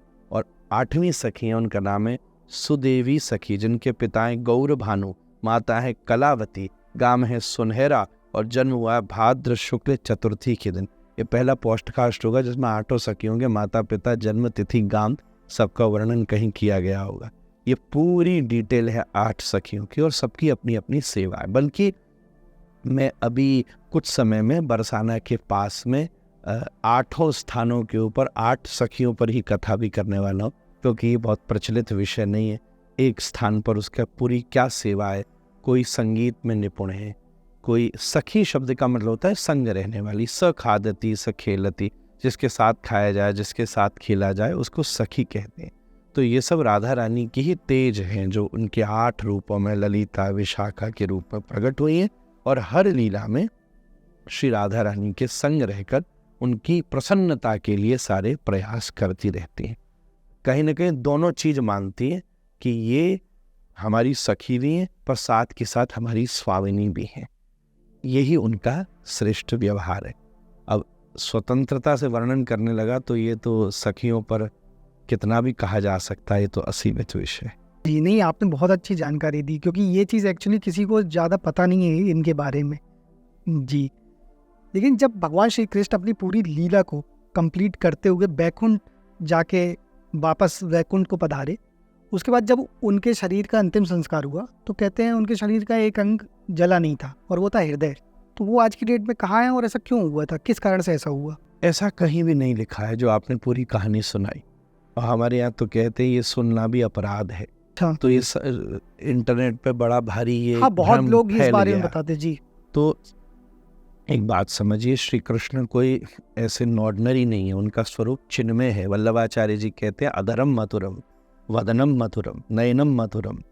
ऐसे समझिए, मैं एक कहानी सुनाता था अपनी कथाओं में कि एक बार एक बाबा जी घर से निकल रहा था। उसने अंदर घर पे बच्चों को लड़ते हुए सुना, माँ मैं तो हाथी खाऊंगा, माँ मैं तो ऊँट खाऊंगा। तो बाबा जी घबरा गया कि भाई इस समय सुबह का 10 बज रहा है और ब्रेकफास्ट पे हाथी ऊँट खाने के लिए कौन लड़ रहा है, लगता है ये रावण कुंभकर्ण रहते हैं क्या अंदर। अंदर जाके दरवाजा खटखटाया, उसने कहा माँ अपने बच्चों का दर्शन करा जो हाथी ऊँट खाते हैं। माँ बोली बाबा पावरा हो गया, पागल हो गया, वैष्णवों का घर है, यहाँ तो प्याज लहसुन का भी यूज़ नहीं होता, और तू कह रहा हाथी हो। बोले मैंने अपने कानों से सुना है। तो बोले बाबा तेरे सुनने में भूल हुई है, अभी दिवाली की पूजा के लिए मिस्री के बने खिलौना जो हाथी ऊँट के लक्ष्मी जी की भोग के लिए बनते हैं, वो खाने के लिए लड़ रहे थे, ना कि जंगल का हाथी ऊँट।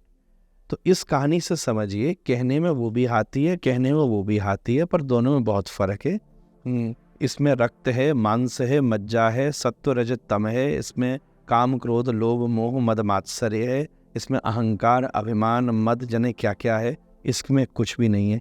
ऊपर से नीचे तक चीनी चीनी भरी हुई है। ऐसे ही श्री कृष्ण और हमारा आकार देखने में एक जैसा ही है, वही 2 हाथ है, वही 2। भगवान ने हमें अपना आकार देकर भेजा, इसलिए मानव ईश्वर के सबसे करीब है, पर वो हमारे जैसा शरीर नहीं है। उनका शरीर तो ऐसे ही जैसे मिस्री से बना हुआ हाथी ऊँट था। वो तो अखिल रसामृत सिंधुसार विग्रह, ऊपर से नीचे तक। वल्लभाचार्य जी कहते हैं मधुराधिपते अखिलम मधुरम, ऊपर से नीचे तक ही मधुर है, मधुर ही मधुर है। लोग कहते हैं श्री कृष्ण चिन्मय, तो हमें क्यों नहीं दिखते?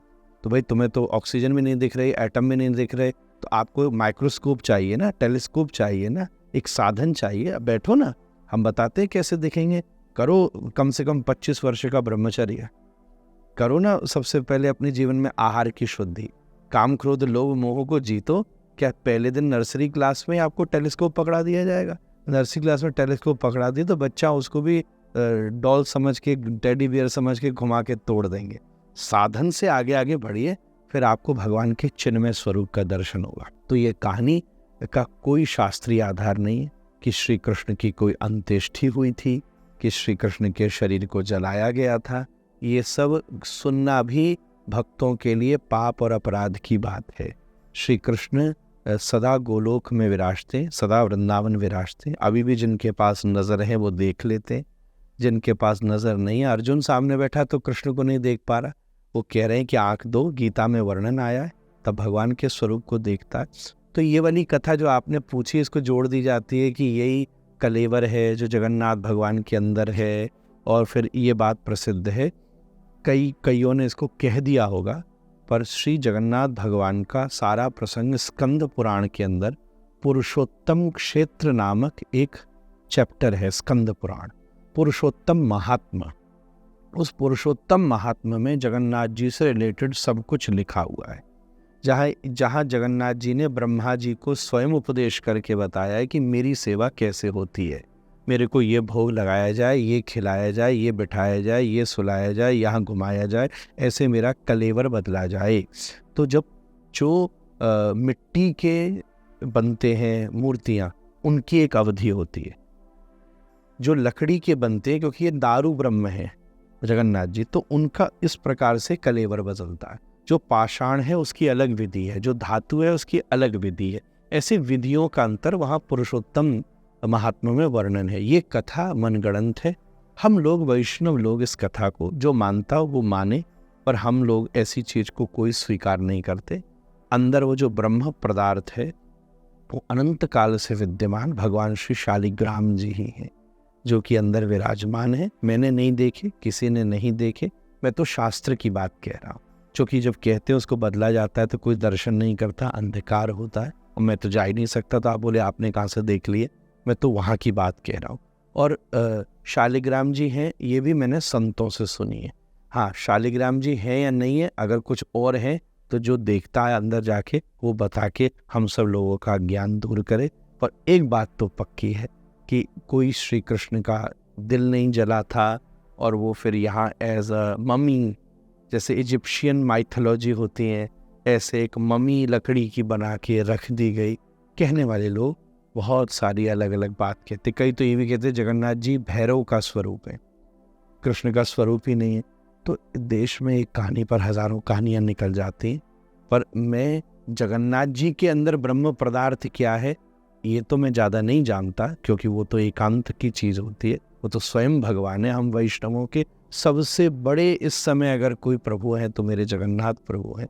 उनके प्रसाद खाए बिना कोई वैष्णव भक्त हो ही नहीं सकता। परंतु वो तो मैं डाउट से बोलूँगा कि अंदर क्या है, जो है वो चिन्मय है, ये बात पक्की है। साक्षात ब्रह्म पदार्थ ईश्वर है, ये बात पक्की है। परंतु जो श्री कृष्ण है वो सच्चिदानंद रूप आए हैं। पहला श्लोक ही है, सच्चिदानंद रूप आए। सच्चिदानंद उनका रूप है, कोई रक्त मांस मज्जा हड्डी नहीं है कि बाद में कुछ लोगों ने जलाया और ऐसा किया। इसलिए आपके पॉडकास्ट के माध्यम से ये जो इंटरनेट पर प्रचलित बात है इसका मैं खंडन करता हूँ, और आपसे प्रार्थना करता हूँ और व्यूअर से भी प्रार्थना करता हूँ कि इस पोर्शन को अलग से आप जरूर डालें और सब इसको अच्छे से शेयर करें, जिससे जो बात फैल गई और बड़े बड़े प्रसिद्ध लोगों के द्वारा जी, तभी मैंने पूछा भी आपसे कि लोगों को पता होना चाहिए। बहुत से तथ्य ऐसे हैं जिसमें लोग कंफ्यूज भी हैं। कंफ्यूज है, इसलिए ये इसका कोई शास्त्रीय मत नहीं है ऐसा। जी जी। अच्छा, अभी आपने जैसे एक चीज़ बताई थी कि साक्षात्कार होता है ईश्वर का और उसके लिए कई नियमों का पालन करना पड़ता है। तो ये तो बिल्कुल माना जा सकता है कि साक्षात्कार होता है, और ये एक प्रकार से कठिन हो सकता है लेकिन असंभव नहीं। तो आपने कभी कोई ऐसे व्यक्ति से आपकी मुलाकात हुई जिन्होंने डायरेक्ट साक्षात्कार किया हो? क्योंकि कलयुग में ऐसे बहुत कम लोग मिलते हैं जिनने दर्शन साक्षात किए हो भगवान के, मतलब अभी के दौर पे। कलयुग में तो ऐसे बहुत महान संत हुए, बट अभी निश्चित रूप से मैं तो देखिए, एक बात मैं आपसे निवेदन करूं कि शास्त्र का ये नियम है कि जो जीवित कोई संत होता है तो उसकी जीवित रहते हुए उसकी गुप्त बात का उद्घाटन नहीं करना चाहिए। उससे उसके जीवन में फिर प्रसिद्धि होने से उसकी वो साधना जो है वो हल्की पड़ जाती है, विपदा आ जाती है। तो सदा से ये पुराने नियम रहे गए, परंतु ऐसे अनेक संतों का सौभाग्य दर्शन मुझे प्राप्त हुआ है। मैं तो सबसे पहले यही कहूँगा, मेरे स्वयं के गुरु को मैंने देखा है, जो कि इसलिए अब खुल के कह सकते हो क्योंकि वो मैंने उनके सबसे करीब भी रहा हूँ और वो इस समय है भी भगवान की सेवा में, इसलिए मुझे उसको कहने में कोई हर्जा नहीं है, कोई तकलीफ नहीं है। तो पहले ये समझिए कि भगवान का अनुभव कैसे होता है। 3 प्रकार से होता है। भगवान पहला अनुभव देते हैं स्वप्न में, कि स्वप्न में आकर इशारा कर देते हैं, जैसे मीरा को आता है, जैसे सूरदास जी को। अनुभव कैसे हो, ऐसे सुनने कि बंसी लेके, मोर पंख लेके, ऐसे हमारी एक्सपेक्ट, वो तो फिर कोई कहेगा ये तो अजम्पशन हो रहा है। तो इसलिए पहला अनुभव होता है सपना। तो कोई कहे सपना तो झूठा होता है, तो हमने माना सपना झूठा होता है, पर भगवान तो सच्चे है ना। जैसे मैं सपने में आपको देखूं और ये देखूं कि हम आप पॉडकास्ट कर रहे हैं, तो ये न तो सिचुएशन झूठी है, न हम आप झूठे। हाँ, सपना झूठा होगा, बात तो सच्ची है ना। ऐसे ईश्वर तो सत्य है ना, स्वप्न चाहे झूठा हो। उसमें कही हुई तो बहुत सारी जगह ऐसे हमें शास्त्रों में सिद्धांत मिलते, स्वप्न में भगवान का अनुभव। दूसरा, फिर प्रत्यक्ष भगवान का अनुभव, कि स्वरूप में सामने बैठे भगवान, रूप से, स्वरूप से, मूर्ति से, खा गए, बोल गए, इशारा कर दिए। ऐसी भी खूब कथाएं वर्तमान में भी और पहले भी मिली हैं। तो और तीसरा अनुभव होता है जिसको हम कहते हैं सार्वभौम अनुभव। सार्वभौम अनुभव का मतलब आपके सामने जो है, आप उसी में भगवान का अनुभव कर रहे हैं, कि ये मेरे से जो बोल रहे हैं ये आप नहीं बोल रहे हैं, ये आपके अंदर बैठा भगवान आपसे बुलवा रहा है। ये 3 प्रकार के भगवान के अनुभव होते हैं। इन 3 अनुभव को शास्त्रों ने कहा है कि ऐसे तीनों तो मानिए अनुभव है, ये कोई स्वप्नवत चीज नहीं है, स्वप्ने की चीज नहीं है। तो मैं अपने दादाजी और पिताजी, उन दोनों के जीवन में मैंने ये तीसरा तो उन्होंने मुझे नहीं कहा, पर ये दोनों अनुभव मैंने उनसे प्रत्यक्ष सुने हैं, राधा रमण जी के संदर्भ में ही सुने हैं। उन्होंने स्वयं इस बात का अनुभव किया है। तो वो दोनों मेरे गुरुदेव ऐसे हैं जिन्होंने प्रत्यक्ष भगवान का अनुभव किया। जी। महाराज जी, एक चीज़ और रहती है जो बहुत दुविधा में है, मतलब ऐसा तथ्य डालता है कि एक द्वारकाधीश है जो अपने गुजरात में है, जहाँ लोग दर्शन करने जाते हैं, और वहीं कहा जाता है कि भगवान श्री कृष्ण की एक द्वारका है जो आज समुद्र तल के नीचे है। तो मतलब फिर रियल द्वारका कहाँ पे है? देखिए, शास्त्र का विषय भी मैं द्वारिकापुरी थोड़े दिन पहले ही होके आया हूँ, और मेरी एक चर्चा थोड़ी देर पहले ही हो रही थी। द्वारिका के एक वहाँ के प्रधान सेवा अधिकारी हैं और हम लोग इसी विषय पर बात कर रहे थे। तो मैंने उनसे कई जानकारी ली, तो जो उन्होंने मुझे दी वो मैं आपसे कहता हूँ।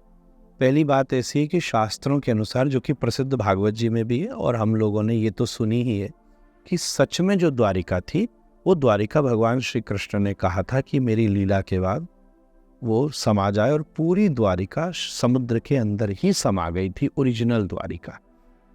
तो जो द्वारिका बनने से पहले भी थी, कृष्ण के जाने से पहले भी द्वारिका थी, कृष्ण के आने के बाद ही द्वारिका नहीं बनी है। ऐसा हुआ है कि ब्रह्मा जी ने कुशा छोड़ी एक जगह और कहा ये कुशा जहाँ चली जाएगी वो जगह पवित्र है। तो एक भूमि थी जहाँ कुशा गिरी, वहाँ ऋषियों ने तप किया, इसलिए द्वारिका का पुराना नाम है कुशक क्षेत्र। फिर श्री कृष्ण उस जगह को जानते थे। ये जगह भूखंड लगभग बलराम जी का विवाह हुआ रेवती जी से, तो रेवती जी के पिता रैवत जी ने फिर बलराम जी को दी ये जगह। फिर इस जगह पर श्री कृष्ण ने द्वारिका नाम की नगरी को बसाया इस लैंड के ऊपर, जो कि श्री कृष्ण की लीला के पश्चात उन्होंने कहा तो इस संपूर्ण भूमि श्री कृष्ण के निज महल को छोड़कर, उनके खुद का जो रहने की जगह थी उसे छोड़कर वो सब समा गई। तो वहाँ के लोग ऐसे भी सुनाते, शास्त्र का प्रमाण तो मुझे नहीं मिला, कि जो श्री कृष्ण के निज महल का हिस्सा था उसमें जो रत्न लगे हुए थे वही पत्थर हमें गोमती नदी में मिलते हैं, जिसको हम लोग गोमती चक्र कहते हैं। और उस गोमती चक्र की विधि से पूजा होती है, भगवान की तरह ही होती है, मंदिरों में होती है। तंत्र में भी उसका बहुत गहरा प्रयोग है, एस्ट्रोलॉजी में भी उसका प्रयोग है, उपासना में भी प्रयोग है। वो गोमती चक्र होता है। उतनी जगह छूटी और सब डूब गया। तो उसके बाद श्री कृष्ण के प्रपौत्र हुए वज्रनाभ जी। वज्रनाभ जी ने उस छोटी जगह थी वहां स्मृति द्वारिका का निर्माण किया। तो इतिहासकार ये कहते हैं कि लगभग द्वारिका 3 से 4 बार बन चुकी है। उतनी सी भूखंड पर वो जो जगह थी, तो अभी भी जो जगह है वो स्मृति द्वार वाली जगह है। फिर श्री कृष्ण यादवों को, यदुवंशियों को मथुरा से लेकर के गए, तो फिर एक मूल द्वारिका नाम की भी जगह है, जो कि द्वारिका से कोई 30-40 किलोमीटर शायद दूर पड़ती है, पोरबंदर की साइड पर। वहाँ पर उन्होंने निवास किया कुछ दिन, फिर ये बनी, क्योंकि वो मूलवासी वहाँ थे। इस तरीके से ये पूरे द्वारिका के कई प्रकार के इतिहास हम लोगों को मिलते, पर ये भूखंडल वो है जहाँ मूलभूत वज्रनाभ जी ने स्मृति द्वारिका का श्री कृष्ण की याद में, जैसे ब्रजमंडल में बनाया, ऐसे उन्होंने ये निर्माण किया। बाद में बार बार उसमें भी कई प्रकार के हमले हुए, मुगलों के समय भी हुए, उसको गिराए गए। फिर बाद में जब श्री शंकराचार्य जी महाराज, जो द्वारिका वाली शंकराचार्य जी, मूल शंकराचार्य जी नहीं, जब उन्होंने 4 पीठें बना दी, तो जो उसमें द्वारिका पीठ थी, उसके कोई एक शंकराचार्य अराउंड 12वीं-13वीं शताब्दी के आसपास ये मंदिर वर्तमान वाला जो है, ये उन्होंने निर्मित किया, और फिर उस प्रकार ये क्रम चला। ऐसा कहते हैं द्वारिकाधीश की ही एक मूर्ति भी डाकोर जी में रहती है। ये डाकोर कुछ दूरी पर एक जगह है, जो कि रणछोड़ मंदिर है, वहाँ बहुत प्रसिद्ध है, बहुत, जरूर सबको जाना चाहिए। बड़ी आनंद की कथा है कि भक्त था रामदास बोढ़ाना, वो एकादशी के दिन भगवान द्वारिकाधीश का दर्शन करने आता। तो भगवान ने, बूढ़ा हो गया, तो बोले प्रभु मैंने इतने दर्शन किया, मैं कैसे आऊँ, आना मुश्किल है। तो बोले आप मेरे साथ चलो। तो बोले ठीक है, मैं चलने को तैयार हूँ, बैलगाड़ी रात में ले आई हो। तो बैलगाड़ी लेकर के रामदास आया, पूरे शहर में हल्ला हो गया, और प्रभु आ गए चुपचाप कि बैठा हूँ मैं तेरे साथ। तो बोले रात में मेरे साथ जाओगे जेवरात पहन के, तो आपको तो गुंडे अटैक कर देंगे। तो भगवान ने सब आभूषण उतार के पोटली बांध के वहाँ रखे और उसके साथ बैठ करके गए। अगले दिन द्वारिका में हल्ला मच गया, कहाँ गए भगवान, कहाँ गए? तो लगता है वही बैलगाड़ी लाया था रामदास, वही चुरा के ले गया। तो देखा चुराते तो मूर्ति क्यों चुराते, आभूषण चुराते तो आभूषण तो वहीं पड़े। खोजते खोजते उसके गांव में पहुंचे, तो देखा प्रभु वहाँ विराजमान थे। एक जलाशय था, उसमें छुपे हुए थे। उसको बहुत जोर से पीटा, तो पीट रहे थे रामदास को, कराहने की आवाज़ आ रही थी सरोवर से। तो सब लोग वहाँ पहुँचे, प्रभु ने कहा मैं तो यहीं रहूँगा। तो एक स्वरूप से यहाँ विराजे, एक स्वरूप से द्वारिका विराजे। इस प्रकार से अलग अलग इनकी कथाएं उपस्थित हैं।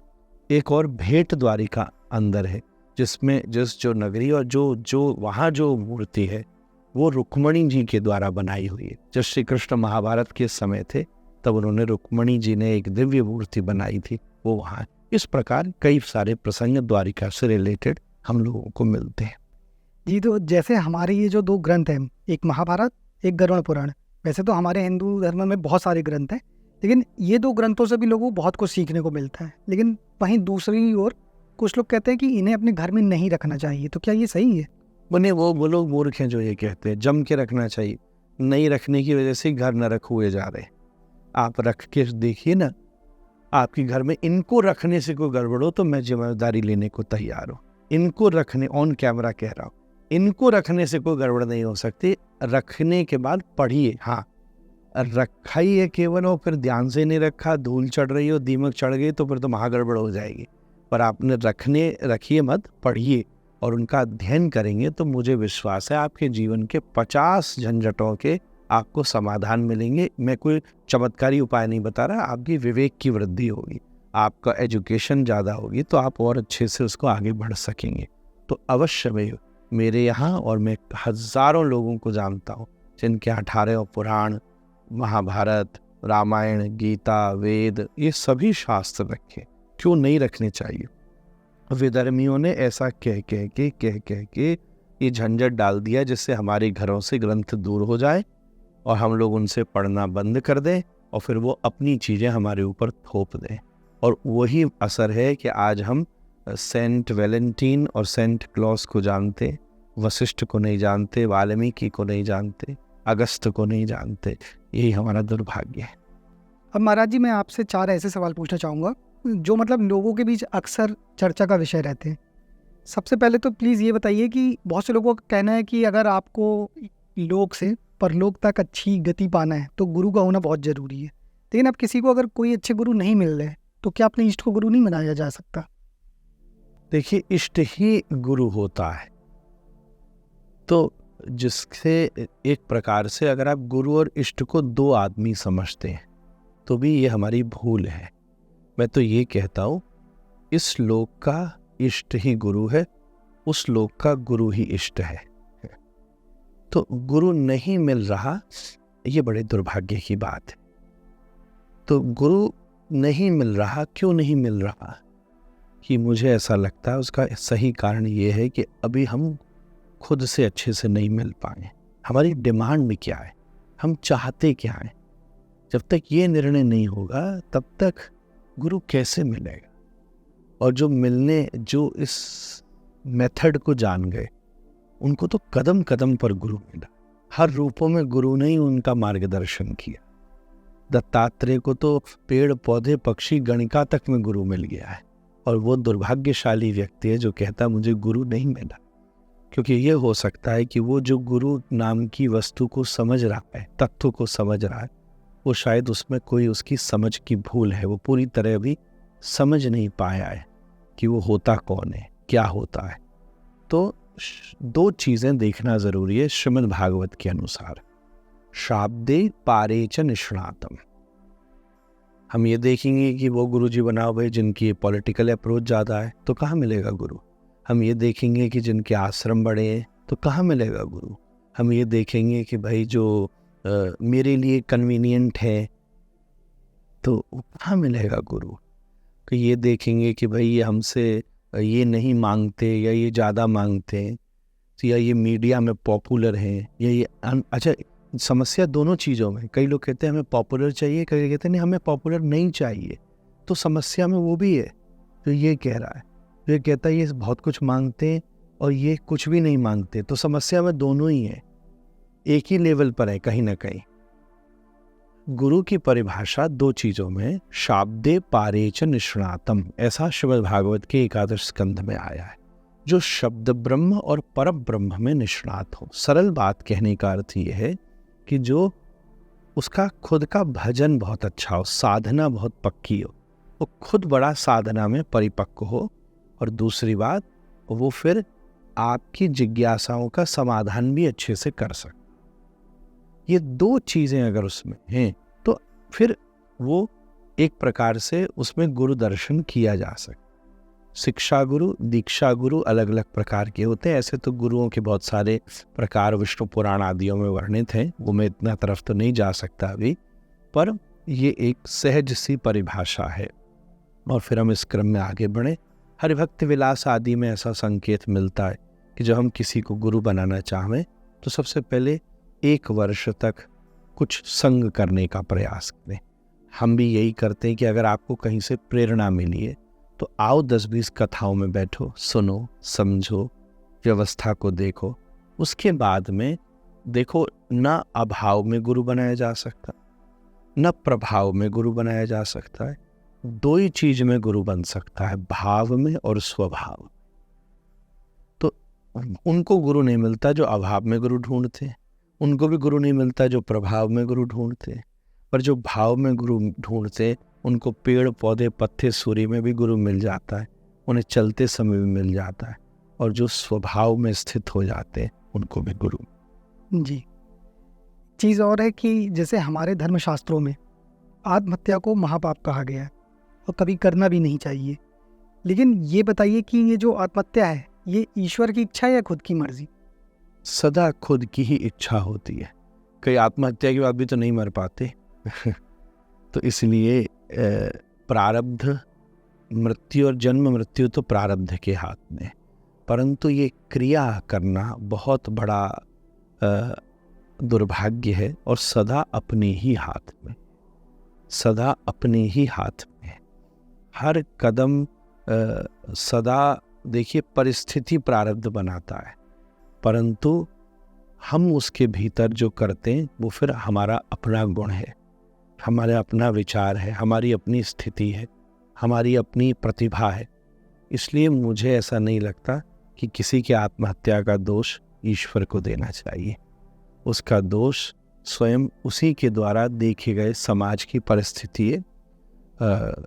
सबका जीवन कठिन है अपने अपने स्तर पर।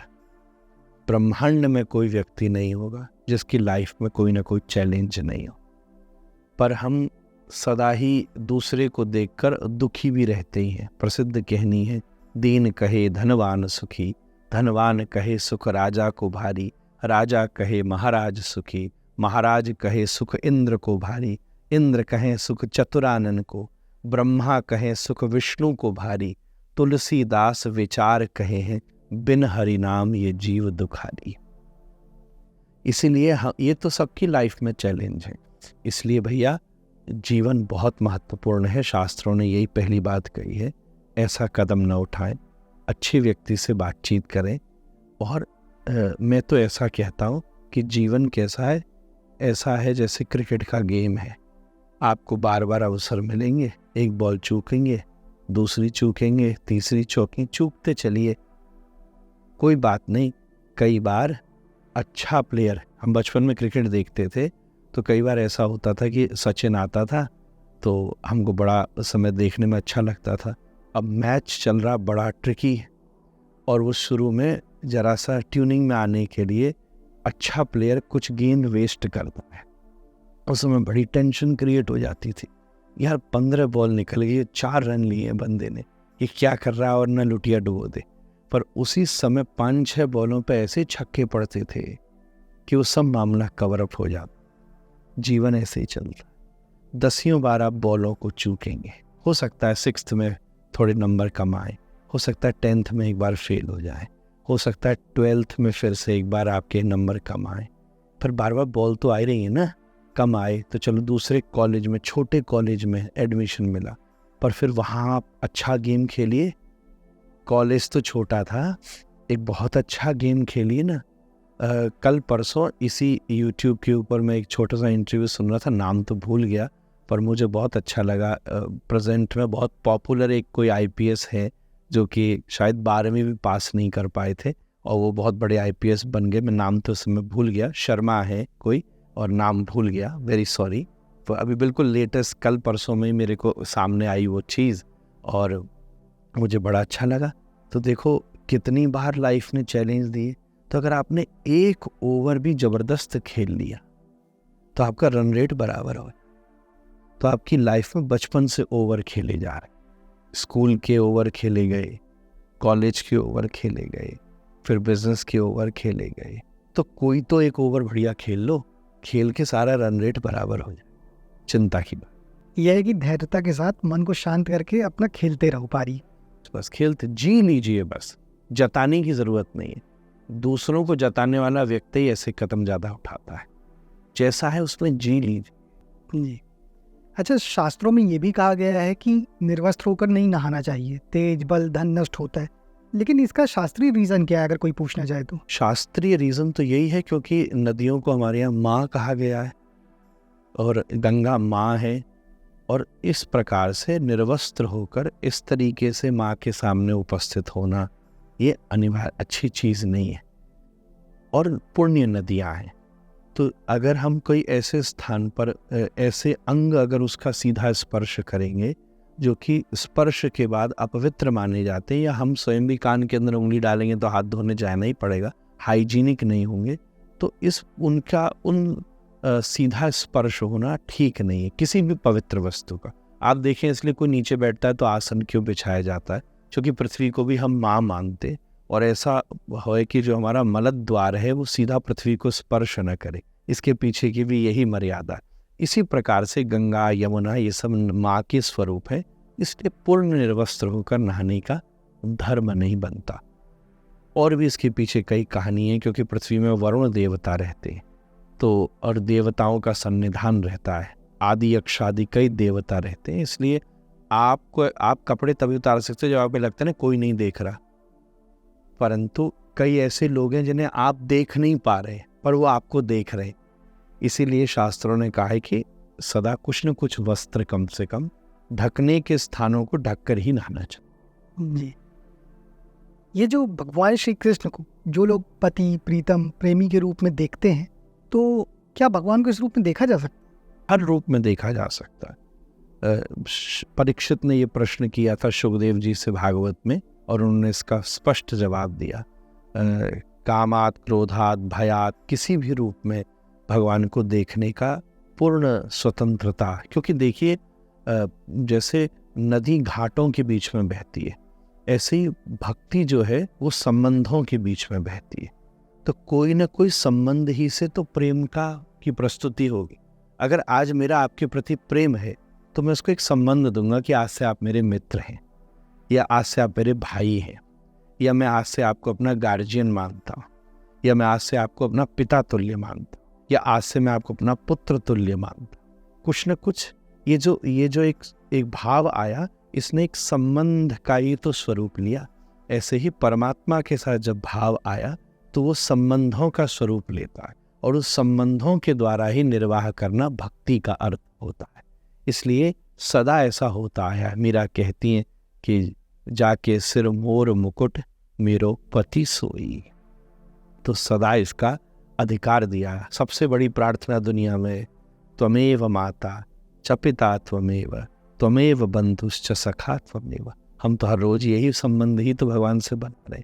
संबंधों के साथ निर्वाह आ ही जाता है, यहीं से क्रम आगे करना चाहिए। यह है कि अगर कोई रिलेशन हम बना लेते हैं तो फिर हमारे भाव और स्ट्रांग होते चले जाते हैं, क्योंकि हमारा निरंतर ध्यान उसी ओर रहता है। जी, सड़क पर आप जा रहे हो, सामने एक व्यक्ति निकला हो, वो चोट लग जाए, वो गिर जाए थोड़ा सा, तो आपको आएगा अरे मैं देखूं ना इसको, भाव तो आप में भी आया। पर उसी समय 2-3 लोग और आ गए और उन्होंने उसको उठा लिया और वो ठीक चलने लगा, तो आप आगे चले जाओगे, ठीक है उसका काम हो गया। ह्यूमैनिटी वाला भाव, अब जरूरत नहीं किसी ने हेल्प कर दी। पर वो जो सामने वाला व्यक्ति गिरा हो, अगर वो आपका पड़ोसी हो, आपका मित्र हो, आपका पहचान वाला हो, तो 4 नहीं 40 आ जाए फिर भी आप क्रॉस नहीं करोगे। सदा उसके पास जाके उठाओगे कि भाई चोट तो नहीं ली, चल तू मेरे साथ चल, चल मैं तुझे घर छोड़ देता हूँ। तो भाव में जो संबंध हो जाता है तो भाव और प्रगाढ़ हो जाता है। भक्ति यहीं से शुरू। मेरे पिताजी कहते हैं, मैं कथाओं में सदा बोलता रहता हूँ कि भगवान के साथ कोई संबंध बना दीजिए। आपके घर में 4 सदस्य हैं तो कल से 5वें ठाकुर जी। 4 का भोजन बनता है, 5वें को बनाइए। 4 के वस्त्र बनते हैं, 5वें को बनाइए। 4 का जन्मदिन मनाते हो, 5वें का बनाइए। 4 की फेवरेट प्लेस जाते हो, 5वें की जाइए। यहाँ से शुरुआत कीजिए, अपने आप आपको भक्ति सार्थक। ये संबंध ही भक्ति है। जब इमोशन के बाद रिलेशन, और रिलेशन के बाद ही डिवोशन। वाह, क्या बात है महाराज जी। एक लास्ट क्वेश्चन आपसे पूछना चाहूँगा कि आज की डेट में जो ये मैटर चल रहा है श्री कृष्ण जन्मभूमि का, इसको आप किस तरह से देखते हैं? देखिए, सबसे बड़ी बात है, बड़ी दुर्भाग्य की बात है, हम सदा हर धर्म इतिहास से संबंधित जो उनका मूल स्थान है उसका सम्मान करते हैं। हम को कोई समस्या नहीं है, जिस परंपरा का जहाँ से जो संबंध है वो संबंध उसके साथ रहना चाहिए, ये संवैधानिक बात है।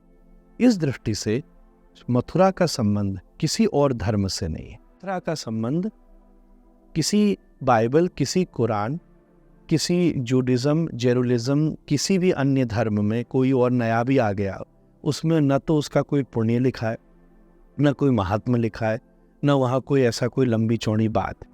पर आप अगर मथुरा को हमारे वेद से में खोजना शुरू कीजिए, पुराणों में खोजिए, इतिहासों में खोजिए, तो कोई ऐसी जगह नहीं मिलेगी जहाँ मथुरा का महात्मा नहीं लिख रहा हो। ये मोक्ष नगरी है और जहाँ श्री कृष्ण ने साक्षात जन्म लिया है। तो ऐसे स्थान पर जो कि किसी एक धर्म सभ्यता से जुड़ा हुआ स्थान है, वहाँ अगर उन्हीं का वो स्थान न हो तो ये सबसे बड़े दुर्भाग्य की बात है। इतिहास में बहुत दुर्भाग्यपूर्ण हुआ, उस समय का टाइम वैसा होगा, सो हो गया। भारत भी वीक होगा जो होने दिया गया, नहीं तो आसानी बात नहीं है।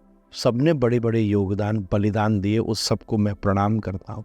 पर अब हमारे पास डेमोक्रेसी है, सरकार है, और हम लोग उसके लिए प्रयास करें, ये एक छोटी बात है। मुझे तो ऐसा लगता है कि विवेक के साथ दुनिया में जितने अन्य धर्म मौजूद हैं वो बड़ी सहानुभूति और सहिष्णुता के साथ कहे कि आइए हम लोग आपके साथ मिल करके यहाँ भव्य दिव्य कृष्ण मंदिर का निर्माण करते हैं। क्या इसमें समस्या है? यही तो उदारता की बात है। हम किसी और धर्म के स्थान पर तो ये बात कह नहीं रहे। और ये बात केवल धार्मिक ही नहीं है, भावनात्मक भी है, ऐतिहासिक भी है, संवैधानिक भी है। और ये एक बात बड़ी मर्यादा की भी है, वैल्यू की भी है। आपसे आपकी ऐसा समझिए कि किसी एक जगह आपके दादाजी ने जीवन के 10 साल बिताए हों और वो आपको बड़ी अच्छी लगती हो, और आप जब 20 साल बाद गांव वापस लौटे, पता चला वहाँ सरकारी टॉयलेट बना हुआ है, तो आपके दिल में कितनी पीड़ा होगी। हम सबके आराध्य ईश्वर भगवान श्री कृष्ण का जहाँ जन्म हुआ है, अगर वहाँ किसी भी प्रकार का विवाद दिखे, किसी भी प्रकार का झंझट दिखे, तो ये किसी के लिए भी हित की बात नहीं है।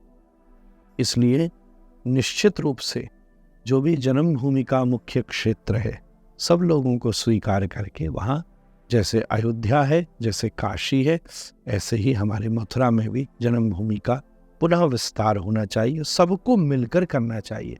अगर सब मिल जाएंगे तो राजनीति नहीं हो सकेगी, सब मिल जाएंगे तो विवाद नहीं हो सकेगा, सब मिल जाएंगे तो फिर उपकार होगा, हम लोग धन्यवादी होंगे, आप लोग भी सौभाग्यशाली होंगे।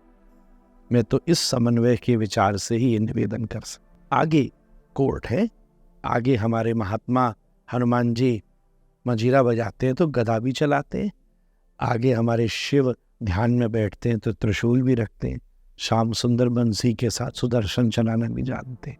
इसलिए शस्त्र और शास्त्र ये दोनों हमारे यहाँ मौजूद है। पहले तो शास्त्र से ही समझा रहे हैं, नहीं तो शस्त्रों से तो समझाया ही गया है सदा। महाराज जी, आप यहाँ पे आ जाए, आपसे बहुत कुछ जानने और सीखने को मिला, और आशा करते हैं आपके साथ ऐसे इन्फॉर्मेटिव पॉडकास्ट आगे भी होते रहेंगे। और एक बार फिर दिल से धन्यवाद, आप यहाँ पर आए। बहुत बहुत आपका धन्यवाद, मुझे भी खूब आनंद मिला। फिर ज़रूर मिलेंगे। राधे राधे जी।